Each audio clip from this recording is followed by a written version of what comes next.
लखनऊ स्वर्गीय doctor APJ Abdul Kalam ऐसी शख्सियत थे जिन्हें भूल पाना किसी के भी वश में नहीं है।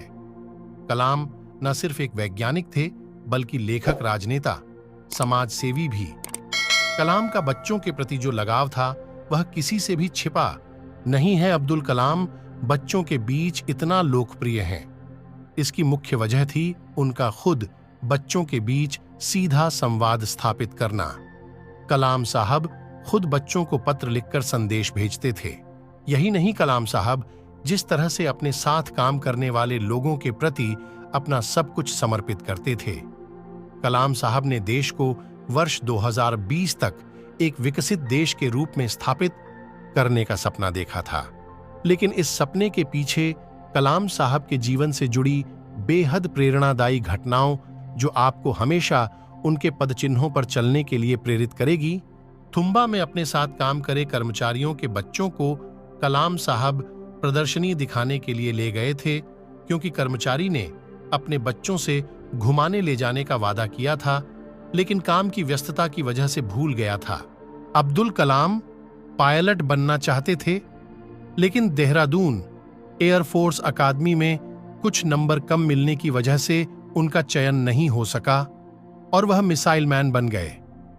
हार से भी हार नहीं मानते थे कलाम साहब। आईआईटी वाराणसी के कार्यक्रम में मुख्य अतिथि के रूप में आमंत्रित कलाम साहब ने उनके लिए अन्य लोगों की अपेक्षा बड़ी कुर्सी पर बैठने से इनकार कर दिया था। कलाम साहब का नमन नारायण नाम के छात्र ने जब उन्हें स्केच बनाकर भेजा तो कलाम साहब ने खुद हाथ से लिखा ग्रीटिंग कार्ड उस बच्चे को भेजकर सरप्राइज दिया था। अब्दुल कलाम ने राष्ट्रपति बनने के बाद अपनी सारी जमा पूंजी एक एनजीओ को दान कर दी थी। यही नहीं, उन्होंने अपनी पूरी सैलरी भी दान कर दी थी। डीआरडीओ में काम करने के दौरान इसकी सुरक्षा के लिए बिल्डिंग की दीवारों पर टूटे कांच लगाने से कलाम साहब ने मना कर दिया था, क्योंकि इससे चिड़ियों को नुकसान पहुंचता। लखनऊ में राष्ट्रीय पुस्तक मेला में कलाम साहब ने बच्चों से अपने घर में एक छोटी लाइब्रेरी बनाने की अपील की, जिसके बाद उस दिन फेयर में रिकॉर्ड 3 करोड़ रुपए से अधिक की किताबें बिक गई थीं। अब्दुल कलाम, जो मिसाइल मैन और जनता के राष्ट्रपति नाम से भी जाने जाते हैं, भारतीय गणतंत्र के 11वें निर्वाचित राष्ट्रपति थे। वे भारत के पूर्व राष्ट्रपति, जाने माने वैज्ञानिक और अभियंता, इंजीनियर के रूप में विख्यात थे। उन्होंने सिखाया, जीवन में चाहें जैसे भी परिस्थिति क्यों न हो, पर जब आप अपने सपने को पूरा करने की ठान लेते हैं तो उन्हें पूरा करके ही रहते हैं। अब्दुल कलाम मसूदी के विचार आज भी युवा पीढ़ी को आगे बढ़ने के लिए प्रेरित करते हैं। इन्होंने मुख्य रूप से एक वैज्ञानिक और विज्ञान के व्यवस्थापक के रूप में 4 दशकों तक रक्षा अनुसंधान एवं विकास संगठन डीआरडीओ और भारतीय अंतरिक्ष अनुसंधान संगठन इसरो संभाला। वह भारत के नागरिक अंतरिक्ष कार्यक्रम और सैन्य मिसाइल के विकास के प्रयासों में भी शामिल रहे। इन्हें बैलिस्टिक मिसाइल और प्रक्षेपण यान प्रौद्योगिकी के विकास के कार्यों के लिए भारत में मिसाइल मैन के रूप में जाना जाता है। इन्होंने 1974 में भारत द्वारा पहले मूल परमाणु परीक्षण के बाद से दूसरी बार 1978 में भारत के पोखरान द्वितीय परमाणु परीक्षण में एक निर्णायक संगठनात्मक तकनीकी और राजनैतिक भूमिका निभाई। कलाम सत्तारूढ़ भारतीय जनता पार्टी व विपक्षी भारतीय राष्ट्रीय कांग्रेस दोनों के समर्थन के साथ 2002 में भारत के राष्ट्रपति चुने गए। 5 वर्ष की अवधि की सेवा के बाद वह शिक्षा, लेखन और सार्वजनिक सेवा के अपने नागरिक जीवन में लौट आए। इन्होंने भारत रत्न, भारत के सर्वोच्च नागरिक सम्मान सहित कई प्रतिष्ठित पुरस्कार प्राप्त किए। एपीजे अब्दुल कलाम प्रौद्योगिकी विश्वविद्यालय, जाता है केटू, एक राज्य विश्वविद्यालय, तिरुवनंतपुरम, केरल, भारत में स्थित है। यह एक शिक्षण और संबद्धता विश्वविद्यालय है, जिसमें 50 से अधिक संबद्ध कॉलेज और 1 से 60,000 से अधिक छात्र नामांकित हैं, जिनके पास केरल के पूरे क्षेत्र पर अधिकार क्षेत्र है। यह एक AICTE, all India council for technical education, और UGC, यूनिवर्सिटी ग्रांट्स कमीशन स्वीकृत विश्वविद्यालय है, जो BTech, BR जैसी लोकप्रिय धाराओं के तहत UG और PG पाठ्यक्रम प्रदान करता है। BTMCH, MTech, MArch, MBA और MCAI। अब KTU नियमित पाठ्यक्रम के अलावा BTech ऑनर्स के साथ साथ मामूली कार्यक्रम भी प्रदान करता है। सहृदय नेता डॉ. भीमराव अंबेडकर का जन्म मध्य प्रदेश के इंदौर शहर में स्थित महू में हुआ था, जिसका नाम आज बदलकर डॉ. अंबेडकर नगर रख दिया गया था। डॉ. भीमराव अंबेडकर जी का जन्म 14 अप्रैल 1821 में हुआ था। डॉ. भीमराव अंबेडकर जाति से दलित थे। उनकी जाति को अछूत जाति माना जाता था, इसलिए उनका बचपन बहुत ही मुश्किलों में व्यतीत हुआ था। बाबा साहेब अंबेडकर सहित सभी निम्न जाति के लोगों को सामाजिक बहिष्कार, अपमान और भेदभाव का सामना करना पड़ता था।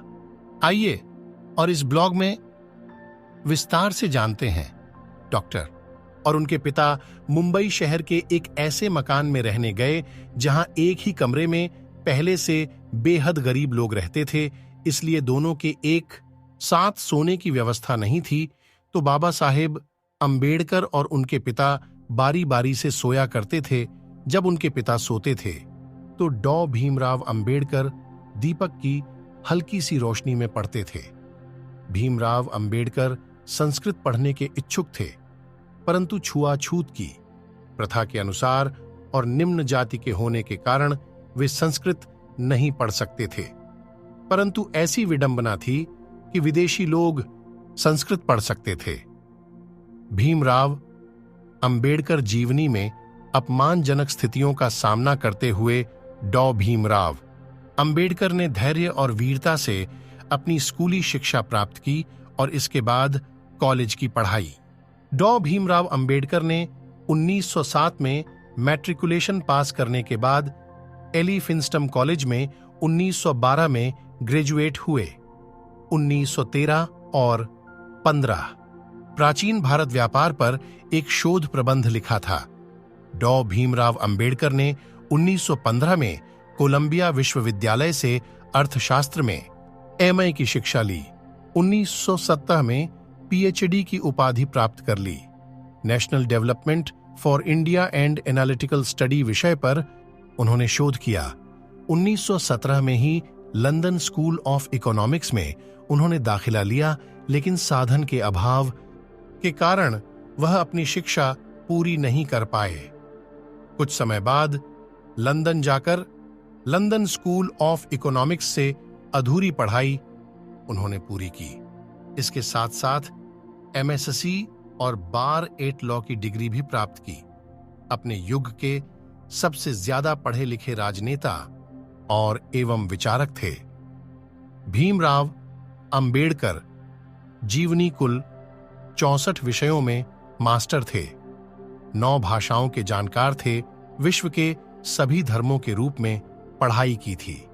कोलंबिया विश्वविद्यालय में छात्र के रूप में अंबेडकर 1915-1917 में 22 वर्ष की आयु में संयुक्त राज्य अमेरिका चले गए। जून 1915 में उन्होंने अपनी MA परीक्षा पास की, जिसमें अर्थशास्त्र प्रमुख विषय और समाजशास्त्र, इतिहास, दर्शनशास्त्र और मानव विज्ञान यह अन्य विषय थे। उन्होंने स्नातकोत्तर के लिए प्राचीन भारतीय वाणिज्य विषय पर रिसर्च कार्य प्रस्तुत किया। लंदन स्कूल ऑफ इकोनॉमिक्स के अपने प्रोफेसरों और दोस्तों के साथ अंबेडकर 1916-17 सन 1922 में एक बैरिस्टर के रूप में डॉ. भीमराव अंबेडकर अक्टूबर 1916 में ये लंदन चले गए और वहां उन्होंने ग्रेज इन में बैरिस्टर कोर्स विधि अध्ययन के लिए प्रवेश लिया और साथ ही लंदन स्कूल ऑफ इकोनॉमिक्स में भी प्रवेश लिया, जहां उन्होंने अर्थशास्त्र की डॉक्टरेट थीसिस पर काम करना शुरू किया। भीमराव अंबेडकर जीवनी में बाबा साहेब समाज सुधारक होने के साथ साथ लेखक भी थे। लेखन में रुचि होने के कारण उन्होंने कई पुस्तकें लिखीं। अंबेडकर जी द्वारा लिखित पुस्तकों की लिस्ट नीचे दी गई है। के पास 32 डिग्रियों के साथ 9 भाषाओं के सबसे बेहतर जानकार थे। उन्होंने लंदन स्कूल ऑफ इकोनॉमिक्स में मात्र 2 साल 3 महीने में 8 साल की पढ़ाई पूरी की थी। वह लंदन स्कूल ऑफ इकोनॉमिक्स से डॉक्टर ऑल साइंस नामक एक दुर्लभ डॉक्टरेट की डिग्री प्राप्त करने वाले भारत के ही नहीं बल्कि पूरी दुनिया के पहले और एकमात्र व्यक्ति हैं।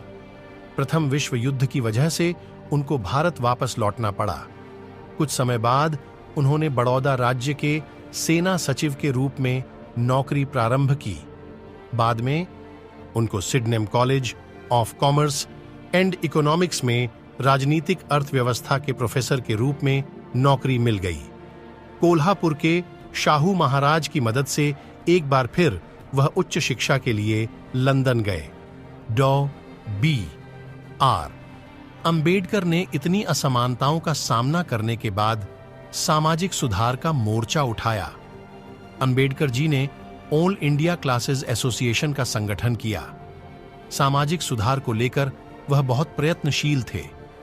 ब्राह्मणों द्वारा छुआछूत की प्रथा को मानना, मंदिरों में प्रवेश न करने देना, दलितों से भेदभाव, शिक्षकों द्वारा भेदभाव आदि सामाजिक सुधार करने का प्रयत्न किया, परंतु विदेशी शासनकाल होने कारण यह ज्यादा सफल नहीं हो पाया।